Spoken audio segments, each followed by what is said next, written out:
You may have heard scary talk about the death tax. Here is the reassuring reality for most people. The federal estate tax only applies to very large estates, well into the millions of dollars. The vast majority of families never owe a cent of it.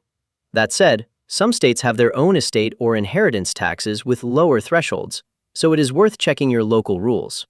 And if you are fortunate enough to have a large estate, a good attorney can use trusts to legally reduce the bite. Let me show you why this matters. History is full of famous people, from music legends to actors, who died with no will at all. The result was years of brutal court battles, massive legal fees, and bitter family feuds over the fortune. Let me steer you clear of traps. Mistake 1. Thinking you are too young or not rich enough to need this. If you have children or any assets, you need at least a will and a healthcare directive. Age and wealth are not the trigger. Mistake 2. Creating the documents and then never updating them. An old plan can be worse than none, sending assets to the wrong people. Review after every major life change, marriage, divorce, a new child, or a big financial shift. Mistake 3. Forgetting beneficiary forms. You can have a perfect will, but if your retirement account still names an X, that account goes to the X. Always align your beneficiary designations with your overall plan. Check them today. Let us lock it in. Estate planning decides who gets your assets and who makes decisions for you, so the government does not. Without it, your estate is stuck in probate and a court chooses your kid's guardian. Almost everyone needs a will. A trust helps you skip probate and control distribution. Add a power of attorney and a healthcare directive. Keep your beneficiary forms updated and revisit the plan after big life changes. Estate planning is not about death, it is about love. It is the final gift of clarity and protection you leave the people who matter most. Take one small step this week and turn a someday worry into lasting peace of mind. If this made estate planning feel doable, smash that like button, subscribe for more simple money lessons, and share it with someone who keeps putting this off. What should we break down next? Tell me down in the comments. Nobody likes thinking about it, but here's the truth. If you do nothing, the government decides who gets your money, your home, and even who raises your kids. Today, you will learn how to take that control back, simply. This is estate planning, and it is not just for the rich or the old. If you own anything or love anyone, you need a basic plan. By the end of this video, you will know the exact documents that protect your family. Let us demystify it.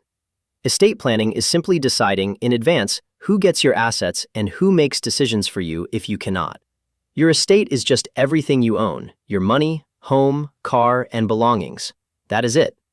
Think of it as leaving clear instructions instead of a confusing mess.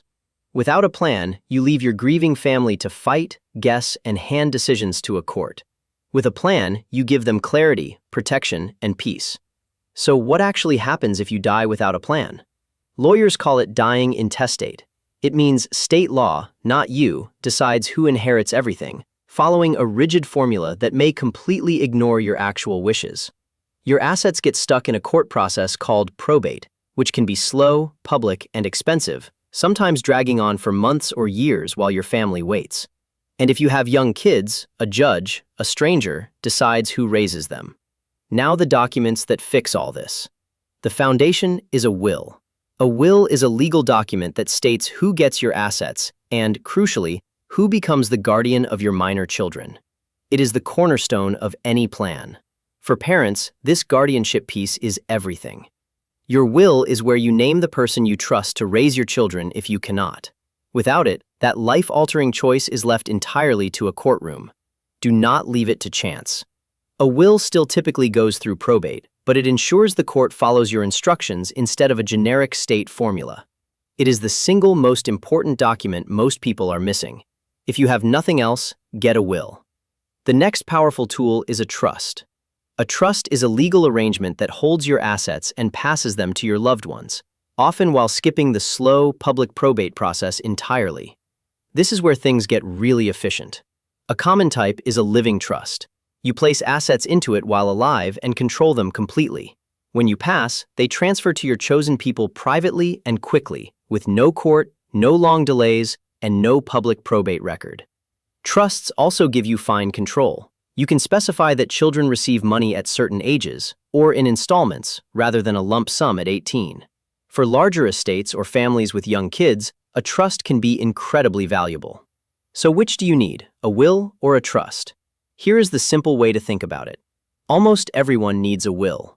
A trust is an added tool that helps you avoid probate, keep things private, and control how assets are distributed. Many people benefit from having both: a trust to hold and pass their major assets smoothly, and a will to cover anything left out and to name guardians for their kids. They work together as a team, not as either-or options. Now, two documents people forget that protect you while you are still alive. The first is a power of attorney. It names someone you trust to handle your finances if you become unable to, due to illness or an accident. The second is a healthcare directive, sometimes called a living will. It states your medical wishes and names someone to make health decisions for you if you cannot speak for yourself. These spare your family agonizing guesswork in a crisis. Here is a crucial trick most people miss entirely. Some of your biggest assets pass outside your will completely through something called beneficiary-designations. Your retirement accounts and life insurance go directly to whoever you named on those forms. This means an outdated beneficiary form can override your will. People accidentally leave money to an ex-spouse because they forgot to update it. So review the beneficiaries on your accounts regularly. It is one of the easiest, most important steps. So how do you actually do this without it feeling overwhelming? Step 1. Take a simple inventory of what you own and what you owe. Step 2. Decide who you want to receive your assets and who would care for your children. Step 3. Get your documents created. For simple situations, reputable online services can prepare a basic will affordably. For anything complex, larger assets, a business, or a blended family, it is worth hiring an estate attorney to do it right. Step 4. Store your documents safely and tell your trusted people where to find them. A perfect plan nobody can locate is useless. And revisit everything every few years or after big life events like marriage, kids, or a move.